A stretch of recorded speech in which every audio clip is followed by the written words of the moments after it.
I am going to teach you short tricks to identify the tense.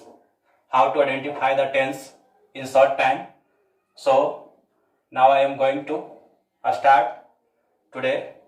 Let's know this video how to identify the tense in short time by short tricks. तो आज हम आपको tense के short tricks बताने जा रहे हैं कि किस तरह से टेंस को हम कम समय में हम पहचान सकते हैं।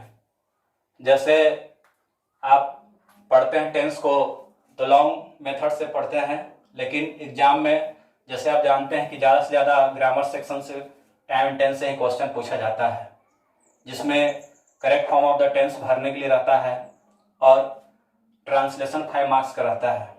तो सबसे पहले मैं आपको इस वीडियो में टाइम एंड टेंस के ट्रांसलेशन के पैटर्न के लिए मैं शॉर्ट तरीके से बताने जा रहा हूं कि किस तरह से हम ट्रांसलेशन को बनाएंगे। तो पहले सबसे पहले हम आपको बताने जा रहे हैं कि इसको हम कैसे रूल्स को याद करना है। तो देखें यहाँ पर लिखा हुआ है टेंस शॉर्ट ट्रिक है, टेंस को कैसे पहचाने शॉर्ट ट्रिक से। पिछले बार भी मैंने बताया था पिछले वीडियो में कि टेंस काइंड्स बताया गया था, उसमें कि 3 तरह के टेंस है, प्रेजेंट टेंस, पास्ट टेंस और फ्यूचर टेंस। यहाँ पर भी हमने लिख दिया है प्रेजेंट टेंस वर्तमान काल, पास्ट टेंस भूतकाल और फ्यूचर टेंस भविष्य काल। हमने एक यहाँ पर कुछ लास्ट के भर्व क्रिया के कुछ अंतिम लेटर को लिया, जैसे ता, ती, ते, ब्रैकेट में हमने रख दिया यहाँ पर है, हूं, हो, हैं, और यहाँ पर पास्ट में रख दिया था, थी, थे, आ, ई, ए, और इधर फ्यूचर में हमने रख दिया है गा, गे, गी, ऊंगा, ऊंगी, ओंगे। इस तरह से, क्योंकि ट्रिक में जो होता है ना, सबसे छोटा से छोटा शब्दों को ही लिया जाता है जिससे कि पहचान में आ सके। अब यहाँ पर हमने देखी ब्रैकेट में आपको लिखा है V1, इसको हमने मान लिया प्रेजेंट इंडेफिनिट टेंस। V1 जो लिख दिया प्रेजेंट इंडेफिनिट की पहचान होता है। V2 से हम पहचान लेंगे पास्ट इंडेफिनिट टेंस का, वो है भर्ब। अगर भर्ब में V1 जो लगा रहे और उसके पहले कोई एक दिया रहेगा ऐसा V1, तो सिर्फ कोई एक्जुलरी नहीं आया उसमें, तो समझिए कि वो प्रेजेंट इंडेफिनिट टेंस है, अफर्मेटिव सेंटेंस की बात कर रहे हैं। अगर अफर्मेटिव सेंटेंस के स्ट्रक्चर में सब्जेक्ट के बाद केवल V1 लगा रहेगा तो सिंपल प्रेजेंट टेंस का हो जाता है, और अफर्मेटिव सेंटेंस के स्ट्रक्चर में बिना एक्जुलरी वर्ब के V2 लगा रहता है तो सिंपल पास्ट टेंस हो जाता है। और इसमें आपको अफर्मेटिव टेंस जो दिया रहता है, अफर्मेटिव सेंटेंस शैल विल के बाद V1 लगा रहता है तो सिंपल फ्यूचर हो जाता है। अब यहाँ पर हमने लिखा है कंटिन्यूअस, इसमें दिया है हमने रहा, रही, रहे, और इसके नीचे लिखा एम इज आर, उसके नीचे लिखा हुआ वाज वेयर, उसके बाद है shall will be plus before लिखा हुआ है। फिर है परफेक्ट है चुका, चुकी, चुके, हैज, हैव, हैड, फिर उसके बाद शैल विल, हैव, उसके बाद सभी के भीतरी लिखा हुआ है। फिर इधर है परफेक्ट कंटिन्यूअस, ता रहा, ती रही, ते रहे, फिर हैज, हैव है, हैड है, शैल विल, हैव और बिन प्लस बिफोर लिखा हुआ है। अब जैसे देखिए एक कविता की तरह, पोएम्स की तरह मैं बताने जा रहा हूं कि कविता की तरह कैसे याद करना है, शॉर्ट ट्रिक में कैसे याद करेंगे। तो लिखा हुआ है कि ता, ते, ती को प्रेजेंट जानो। हम लोग जिसमें लगा रहेगा ताते ती लगा रहेगा, ता है, ती है, ते हूं, इस तरह से लगा रहेगा तो प्रेजेंट टेंस का हो जाएगा, मतलब कि वो प्रेजेंट इंडेफिनिट हो जाएगा। थाथे थी को पास्ट मानो, जिसमें थाथे थी लगा रहेगा तो समझना है कि वो पास्ट टेंस का दिया हुआ है। और गागे गी को फ्यूचर, और जिसमें गागे गी लगा हुआ है वो फ्यूचर टेंस का सेंटेंस होगा। तो सबसे पहले ये क्या जानना है कि ता, ते, ती को प्रेजेंट जानो, थाथे थी को पास्ट मानो, गागे गी को फ्यूचर, जिसमें गागे गी लगा रहेगा तो हम उसको फ्यूचर जानेंगे। फिर दिया हुआ है रहा, रही, रहे, अकेले आवे, मतलब कि जिसमें रहा, रही, रहे रहेगा और उसमें कोई समय सूचक शब्द ना हो।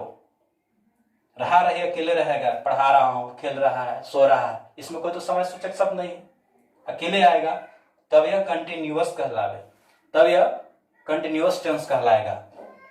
फिर है चुका, चुकी, लिया है, आवे, तब यह परफेक्ट कहलावे, जिसमें चुका, चुकी जो दिया रहेगा, चुका, चुकी, लिया है, आवे, जैसे मैंने पढ़ा लिया है या मैं पढ़ चुका हूं तो ये परफेक्ट टेंस का हो जाएगा। फिर है कि से आकर समय बतलावे, तब यह परफेक्ट कहलावे, जिसमें से आकर समय बदलाव, मतलब कि समय जो बहुत दिया रहा है, मतलब सुबह से, शाम से, दोपहर से, 2 महीनों से, 10 वर्षों से, 10 घंटों से, तो परफेक्ट टेंस का हो जाएगा। आप देखते हैं कि कैसे पहचानना है। अगर हम इसको प्रेजेंट को कंटिन्यूअस में ऐसे जोड़ते हैं, सबसे पहले इसको लेना है, जोड़ना है इसमें, तो प्रेजेंट हो गया, पास्ट हो गया, इस तरह से दिया हो। प्रेजेंट में अगर हम कंटिन्यूअस को जोड़ते हैं तो प्रेजेंट कंटिन्यूअस हो जाएगा। तो प्रेजेंट कंटिन्यूअस हो जाने पर इसका पहचान हो जाएगा, यहां से ले लेंगे, रहा है, रही है, रहे हो, रहे हैं, तो ये प्रेजेंट कंटिन्यूअस हो जाएगा। ऊपर में मैंने जो इस तरह से लिखा है तो इसका बनाने के नियम भी साथ में हो जाएगा कि am is are plus before लगता है। प्रेजेंट कंटिन्यूअस में उसका टेंस का हो गया, स्ट्रक्चर में सब्जेक्ट के बाद am is are plus before हो जाएगा। फिर उसके बाद यहाँ चलते हैं, पास्ट ले लेते हैं, पास्ट में जोड़ देंगे कंटिन्यूअस, तो पास्ट कंटिन्यूअस हो जाएगा। तो उसका पहचान हो जाएगा आपको, एम यहाँ पर रहा, रही है, तो रहा था, रही थी, रहे थे हो जाएगा। उसके बाद इसका सेकंड ले लेते हैं बनाने के नियम, तो वाज वेयर के बाद भी4 लग जाएगा। पास्ट कंटिन्यूअस में वाज वेयर के बाद भी4 लग जाएगा। और उसके बाद हम फ्यूचर लेते हैं, तो फ्यूचर में आगे की चलता है, तो ता रहेगा, ती रहेगी, ते रहेंगे, इस तरह से दिया रहेगा, ता रहेगा, ती रहेगी, ते रहेंगे, इस तरह से दिया रहेगा, तो फ्यूचर कंटिन्यूअस हो जाएगा। तो फ्यूचर कंटिन्यूअस के स्ट्रक्चर क्या हो जाएगा, यहाँ पर हमने लिखा है shall will plus be plus भी4, उसका स्ट्रक्चर बनाने का हो जाएगा shall will plus be plus भी4 हो जाएगा। फ्यूचर कंटिन्यूअस का ये स्ट्रक्चर हो जाएगा।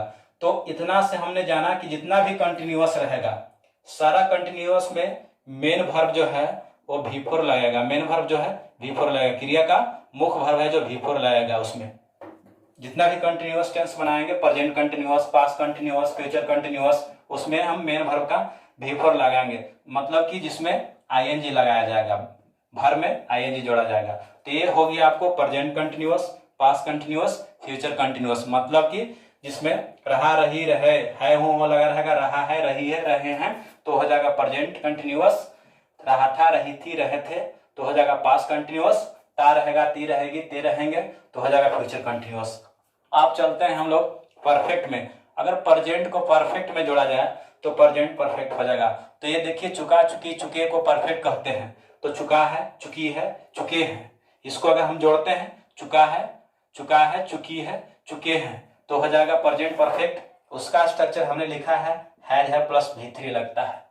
उसमें हम बनाते हैं, इंग्लिश में अनुवाद करते हैं, तो हैज है प्लस भी3 लगता है। फिर उसको पास्ट को जोड़ते हैं परफेक्ट में, तो पास्ट परफेक्ट हो जाता है, जिसको हम बोलते हैं चुका था, चुकी थी, चुके थे। पास्ट परफेक्ट जो हो जाएगा चुका था, चुकी थी, चुके थे। फिर उसका स्ट्रक्चर हो जाएगा बनाने के लिए हैड प्लस भी3। फिर हम फ्यूचर में जोड़ते हैं परफेक्ट को, तो फ्यूचर परफेक्ट हो जाएगा, तो चुकेगा, चुकेगी, चुकेंगे, याद रखना है, उसका पहचान हो जाएगा चुकेगा, चुकेगी, चुकेंगे। और बनाने का नियम हो जाएगा आपको shall will plus have plus भी3, shall will plus have plus भी3। तो इसमें क्या हमको ठीक याद हो गया कि इसमें हो गया पास्ट पार्टिसिपल रूप, याद रखना भी3 जिसको कहते हैं, ये वर्ब का तीसरा रूप। जितना भी परफेक्ट के टेंस रहेगा, present perfect, past perfect, future perfect, उसमें मेन वर्ब का तीसरा रूप लगेगा, थर्ड फॉर्म भी3 रहेगा। अब हम लोग को चलना है परफेक्ट कंटिन्यूअस में। अगर हम प्रेजेंट में परफेक्ट कंटिन्यूअस जोड़ते हैं तो प्रेजेंट परफेक्ट कंटिन्यूअस हो जाएगा। तो ता रहा है, ती रही है, ते रहे हैं, क्योंकि परफेक्ट कंटिन्यूअस में बताया था यहाँ पर किससे आकर समय बदलाव है, परफेक्ट कंटिन्यूअस कहलावे। तो परफेक्ट कंटिन्यूअस में देखना है उसका पहचान, ता रहा है, ती रही है, ते रहे हैं लगा रहेगा। जैसे मैं पढ़ाता रहा हूं, वह खेलता रहा है, सीता गाती रही है, तो ये प्रेजेंट परफेक्ट कंटिन्यूअस बता रहा है, मतलब कि कोई कार्य जो है पास्ट में शुरू हुआ और अभी भी वो जारी है। प्रेजेंट परफेक्ट कंटिन्यूअस का हो गया कि जो कार्य पास्ट में शुरू हुआ अभी भी जारी है का बोध करवा रहा है, इसलिए वो प्रेजेंट परफेक्ट कंटिन्यूअस हो गया। उसके बाद पास्ट में परफेक्ट कंटिन्यूअस जोड़ेंगे तो पास्ट परफेक्ट कंटिन्यूअस हो जाएगा। तो इसका अर्थ हो गया कि पास्ट में कोई कार्य शुरू हुआ और पास्ट में ही लगातार जारी है। तो कोई डिफिनिट टाइम में शुरू हुआ, वो पास्ट में कोई डिफिनिट टाइम में कार्य शुरू हुआ और पास्ट में ही लगातार अभी तक जारी है, उसको बोलने समय तक भी जारी है, और पास्ट परफेक्ट कंटिन्यूअस में हो गया। तो उसका बनाने के नियम हो जाएगा कि हैड बीन प्लस भी4। प्रेजेंट परफेक्ट का नियम बता दिया था आपको कि हैड है प्लस बीन प्लस भी4। पास्ट परफेक्ट का हो गया कि हैड बीन प्लस V4 बनाने के नियम हो गया। अब हम लोग लेते हैं फ्यूचर में जोड़ेंगे परफेक्ट कंटिन्यूअस को, तो फ्यूचर परफेक्ट कंटिन्यूअस हो जाएगा, जिसमें हो जाएगा ता रहूंगा, ती रहूंगी, इस तरह से आएगा। हुआ रहूंगा, ता हुआ रहूंगा, ती हुई रहूंगी, ते हुए रहेंगे। मतलब कि मैं पढ़ाता हुआ रहूंगा, वह खेलता हुआ रहेगा, बच्चे सोते हुए रहेंगे। मतलब कि फ्यूचर में जो कार्य जो है लगातार आने वाले समय तक भी घटित होने का बोध कराएगा, वो फ्यूचर परफेक्ट कंटिन्यूअस कहलाएगा। तो इस तरह से मैंने देखिए आपको बता दिया कि सबसे पहले ट्रिक जानना कि ताते थी को प्रेजेंट जानो, थाते थी को पास्ट, गागी को फ्यूचर, रहा रही अकेले आवे तब कंटिन्यूअस कहलावे, चुका चुकी लिया है आवे तब यह परफेक्ट कहलावे, से आकर समय बतलावे परफेक्ट कंटिन्यूअस कहलावे। तो इसको हम बता दे रहे हैं कि जिसमें एक चीज याद रखना है कि जो कंटिन्यूअस रहेगा उस कंटिन्यूअस में V4 लगता है भाभी, ये याद रखना है, कभी नहीं भूलोगे।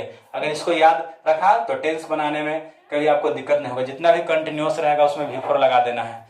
जितना भी परफेक्ट रहेगा उस परफेक्ट के टेंस में V3 लगा देना है। और जितना भी परफेक्ट कंटिन्यूअस भी रहेगा, परफेक्ट कंटिन्यूअस भी कोई रहेगा तो उसमें भी V4 लगेगा। और जो सिंपल रहेगा तो सिंपल में 2 गो में आपको V1 लगता है। एक तो हो गया प्रेजेंट इंडेफिनिट टेंस में V1 लगता है, फ्यूचर इंडेफिनिट टेंस में V1 लगता है, और पास्ट में केवल V2 लगता है। तो 2 ऐसे टेंस जिसमें हम लोग को एक्जुलरी वर्ब भी बनाते समय याद रखना है। तो एक प्रेजेंट इंडेफिनिट के लिए एक्जुलरी वर्ब याद रखना है, जहां पर लिख दिया है देखिए हेल्पिंग वर्ब जिसको कहते हैं, डू डज याद रखना है प्रेजेंट इंडेफिनिट के लिए। क्यों याद रखना है? जब हम इसको एक टेंस के चारों फॉर्म ले चलेंगे, जब एक टेंस के 4 फॉर्म ले चलेंगे, बनाने के लिए ट्रांसलेशन बताएंगे। अभी तो हम बनाने का नियम और पहचान ही बता रहे थे इस वीडियो में। नेक्स्ट वीडियो जब हमारा शुरू होगा तो उसमें हम पूरा टेंस के विस्तार से सब स्ट्रक्चर लिखेंगे टेंस बाय टेंस, और उसमें फिर बताएंगे कि कैसे वाक्य को बनाया जाता है। तो उसमें 4 स्ट्रक्चर ये याद रखना होता, अफर्मेटिव, नेगेटिव और इंट्रोगेटिव ए, और इंट्रोगेटिव के बाद डब्ल्यूएच क्वेश्चन, ये भी इंट्रोगेटिव का ही है, डब्ल्यूएच क्वेश्चन। ये 4 तरह के बताएंगे अगले वीडियो में। तो उसके लिए हमें जब नेगेटिव बनाते हैं तो क्या जरूरत पड़ता है? हेल्पिंग वर्ब, हर टेंस का हेल्पिंग वर्ब। तो 2 टेंस का हेल्पिंग वर्ब याद रखना होगा, एक सिंपल प्रेजेंट टेंस का और दूसरा सिंपल पास्ट टेंस का। तो सिंपल प्रेजेंट टेंस का हेल्पिंग वर्ब है डू, डज याद रखेंगे, मतलब कि डू है जो V1 है और डज है जो V5 है। डू है से प्लुरल है और डज है से सिंगुलर है। ये डिड है तो पास्ट में कोई सिंगुलर प्लुरल से लेना नहीं है, ये सब के साथ डिड लग जाता है। 2 को याद रखेंगे। बाकी सब टेंस का हेल्पिंग वर्ब सब में दिया हुआ है, प्रेजेंट कंटिन्यूअस हो या पास्ट परफेक्ट हो या प्रेजेंट परफेक्ट हो, सब का उसमें हेल्पिंग वर्ब दिया हुआ है, कहीं से लेने की जरूरत नहीं पड़ेगा। अफर्मेटिव जान गए तो उसका हेल्पिंग वर्ब भी उसी में दिया हुआ है। बाकी 2 ही टेंस को याद रखना है, डू डज वाले और डिड वाले। तो अगर इस तरह से आप इसको याद करते हैं तो आप जरूर शॉर्ट ट्रिक में याद कर सकते हैं। जैसे 2-4 और एग्जांपल ले लीजिए। जैसे कोई कहेगा कि मैं कल पटना गया, तो देखिए मैं कल पटना गया, तो इसमें आपको एक ट्रिक ये भी था कि आ ई ए, गया आ रहा है तो ये हो गया सिंपल पास्ट टेंस का। वह सो रहा था, तो याद रखिए रहा रही आएगा तो अकेले कंटिन्यूअस हो गया, लेकिन था थे थी कहां से लग गया? तो पास्ट से, तो पास्ट कंटिन्यूअस हो गया, वह सो रहा था। बच्चे खेल रहे हैं तो रहा रही है, उसके बाद है हो आ गया, तो जान लेंगे कौन सा है, रहा रही कंटिन्यूअस है हो प्रेजेंट है, तो प्रेजेंट कंटिन्यूअस हो गया। तो इस तरह से याद करेंगे। अब हम अगले वीडियो में इसका स्ट्रक्चर और उसको फिर ट्रांसलेशन देकर बताएंगे आपको कि कैसे बनाना है, वो कैसे जान जाएंगे वो ट्रिक से, कि वो ट्रिक याद रहेगा तो कैसे पकड़ लेंगे कौन सा टेंस का दिया हुआ है। तो इस वीडियो में इतना ही मैं आपको बताऊंगा। नेक्स्ट वीडियो में मैं इसके स्ट्रक्चर और इसके बनाने के नियम के साथ ट्रिक बताऊंगा कैसे टेंस बनाना है। Thanks for watching this video.